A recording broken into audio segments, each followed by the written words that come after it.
Who are we? We are Kubota.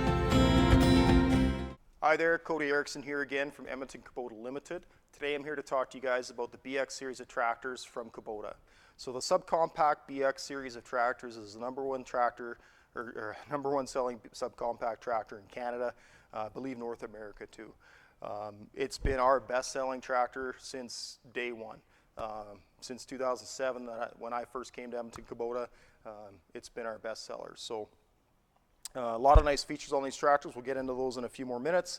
4 different series or 4 different models: the BX1880, the 2380, which is right here, the 2680, which is just 3 horsepower more, and then the BX23S. And the 23S is the version that has a loader and the backhoe already installed on it when it comes to us. It's the only way to get a backhoe on the BX series. A few differences between the 1880 and the 2380.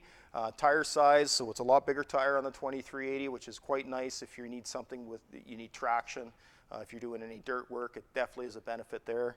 Also the seat, it's got a deluxe seat on it, very comfortable. You can actually move this seat forward and back, so that's kind of nice. Also has tilt steering. So just had a buddy of mine buy this tractor just because of tilt steering. So thanks a lot, Chris. So we'll get into some more details later, and hope you guys enjoy it. Here we are at the BX2380. This is our most popular BX series tractor. The BX23S is a close second behind it, but the BX2380, we sell a ton of these. So we're going to focus on this one today. First, we'll just take a quick look at the loader. I'll do a video here and I'll show you guys how to quickly take that on and off. It's very, very simple. It has what they call a swift attach system. So you can kind of see this lever here is part of that. Also the quick connect hydraulic block. We'll get a close-up of that in a little bit too.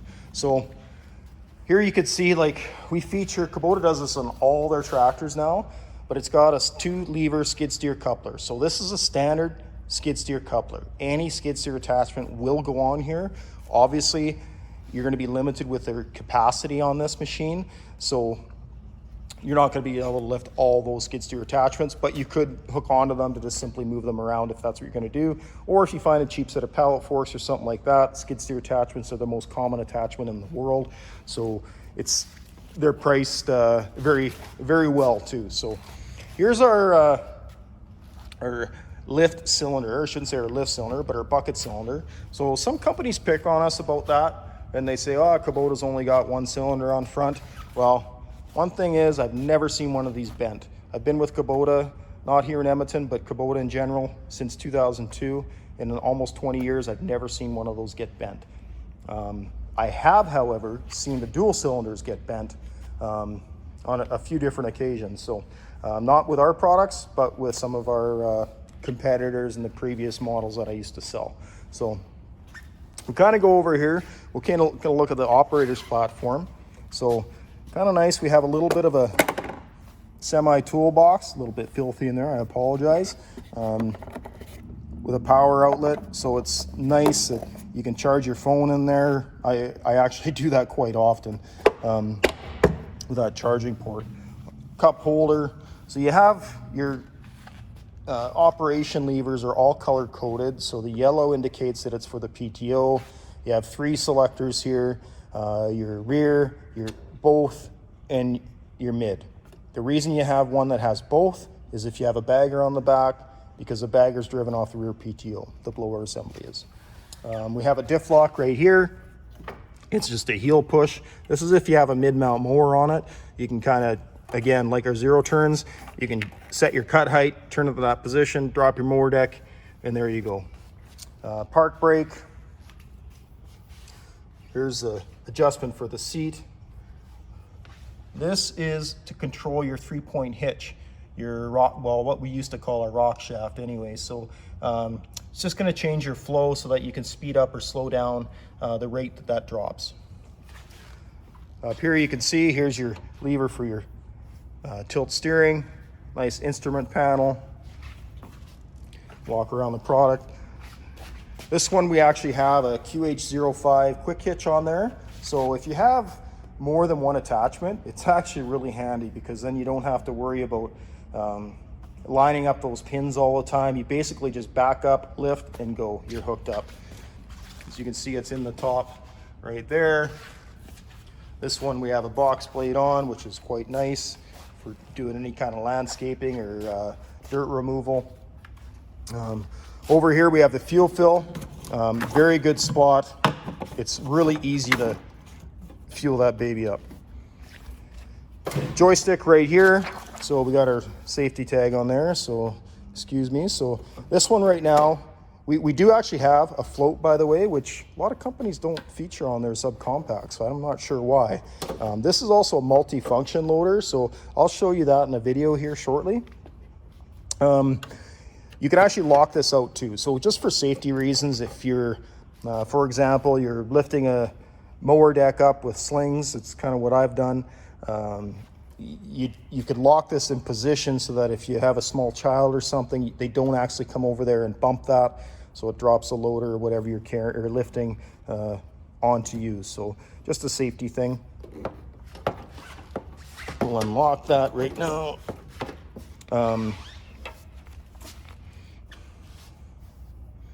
Okay, so here's your 3-point hitch control, your 2-range transmission, and your 4-wheel drive. We also feature 2-lever hydrostatic pedal. We separate them. The reason that Kubota does this is because when companies have them side by side like that, the one fear, and actually it's happened before, but somebody hits, say, the reverse instead of forward because they're so close together, and they end up driving over somebody or something, or maybe a pet or something like that. So now we'll go, we'll have a look at. Okay, I'll try and do this as best I can with one hand. So to raise the hood, first we gotta lower or move the hood guard. It just snaps out of place there. We can move that ahead, and then we lift this up. And it looks like it was already unlatched anyway, so made it easy for me.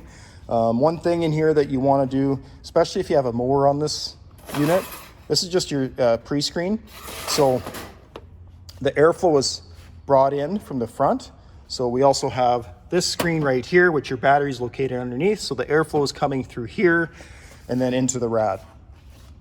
Now, most stuff or debris gets caught on this outside one. Now, a little might come through, so you might have to clean that out. I do recommend that if you're mowing, check that every single day or every single time that you mow.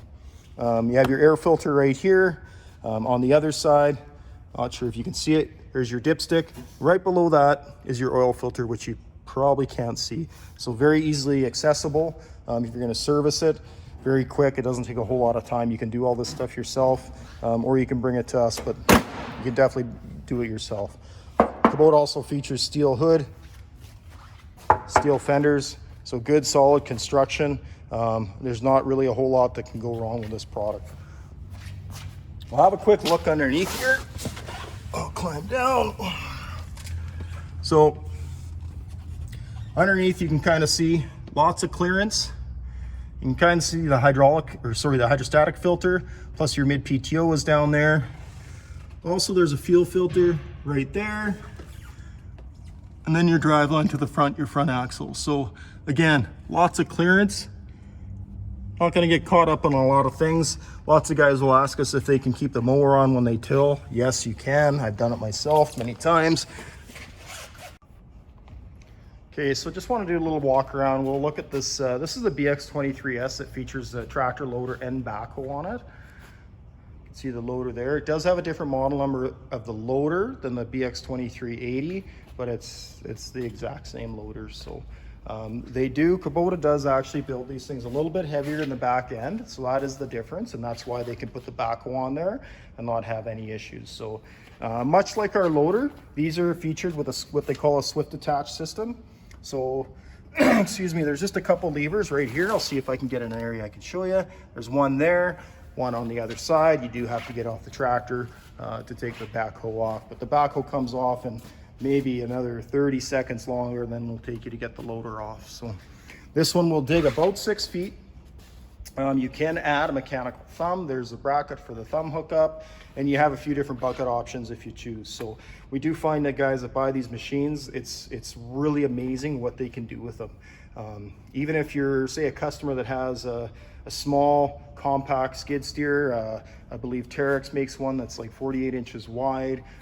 we've had customers that buy this particular tractor instead of that Terex skid steer to do landscape works, because this thing is 44 inches wide, so it can get in nice tight places. It has a skid steer bucket on it. It can lift just as much as that machine I just mentioned. Plus it has the backhoe option on it, and it's a heck of a lot less. This one you're gonna be picking up for mid to high 20,000. So everything else, like I said, is basically the same as the BX2380. Right now, 0% for 84 months. That goes till the end of May of 2021 on all our BX tractors. Again, that's 2380. We'll take a quick look. Here's a BX1880. This is what I actually have at my house. Love this tractor.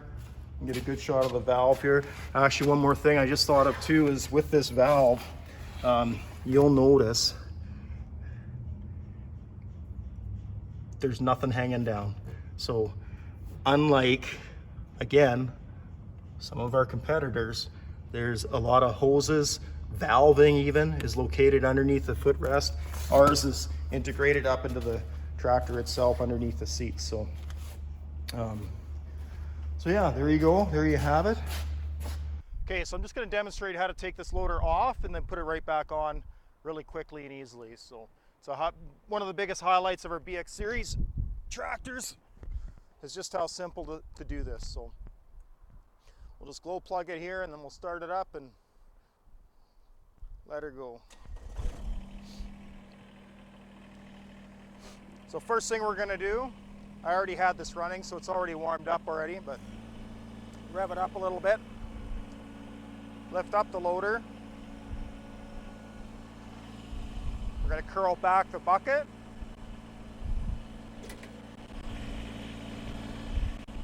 That just unlocks the park stand, so park stand comes down. What I usually do, I watch to see the park stand hit the ground.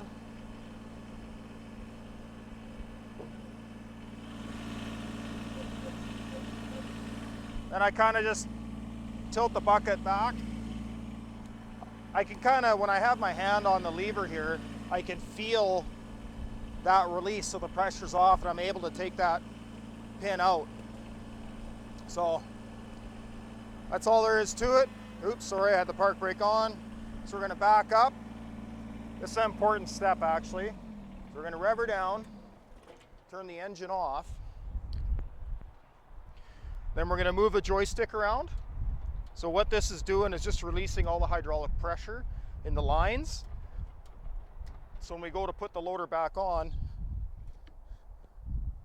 it's very quick and easy. This is the first time this one's been done, so it's a little tight. So that just comes off, sits right here on the edge of the loader. One important thing, I'll take a picture so you guys can see, but if you look down on the screen there, you want to make sure you put these caps back on the flat face couplers here, just to prevent any debris from getting in there. We don't want any contamination in the oil. 90% of all hydraulic failures are due to contamination. So whether or not you put those caps on, the best thing to do when you do hook this back up, make sure you just wipe those off. They're flat face, so they're nice and easy to clean. Helps prevent debris from getting in there. So I'll just put this should go on easy, and it does, because there's no back pressure because I let off the pressure. So it's all hooked up again.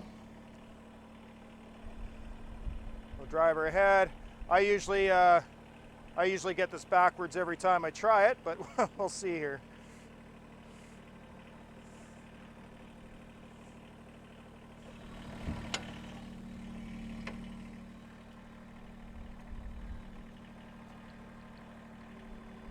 I'll rev it up a little bit so we get some more hydraulic power, so that's all there is to it.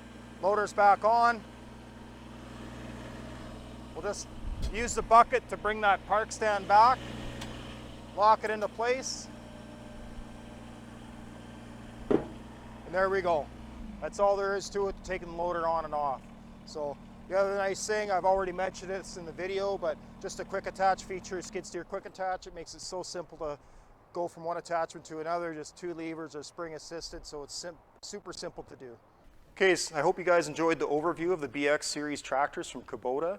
One other thing about these we didn't really touch on too much, but the amount of attachments that you can put on these is really endless. You can go to our website, you can look up the brochure, BX series attachments. Kubota actually purchased Land Pride a few years ago now, so all the Land Pride attachments are coming Kubota branded. There's just a wide array of them. Post hole augers, box scrapers that you've seen on here, a rear tiller, pretty much almost, I bet you 80% of tractors we sell have tillers on them. Again, with a skid steer coupler on the front, very versatile. Snow push, if you're doing snow, works a lot nicer than a bucket. Like I said earlier, I do have a sweeper and a blade for my tractor. I find it works really well. I have a paved driveway, so it's definitely the way to go for pavement. It's so nice on it. With a sweeper, you can actually sweep about 10 centimeters of snow. Anything more than that, you're going to have to push it and then sweep it after. Obviously, snow blower as well you can put on the front. Rear hydraulic remotes on this machine you can add. It's postal logger, it's endless. So very versatile. Anyway, again, I hope you guys enjoyed it. Subscribe, like, comment, share. Let us know how we did. If you want to see some other content, please let me know. We'll be doing more of these videos as we progress through the year. So.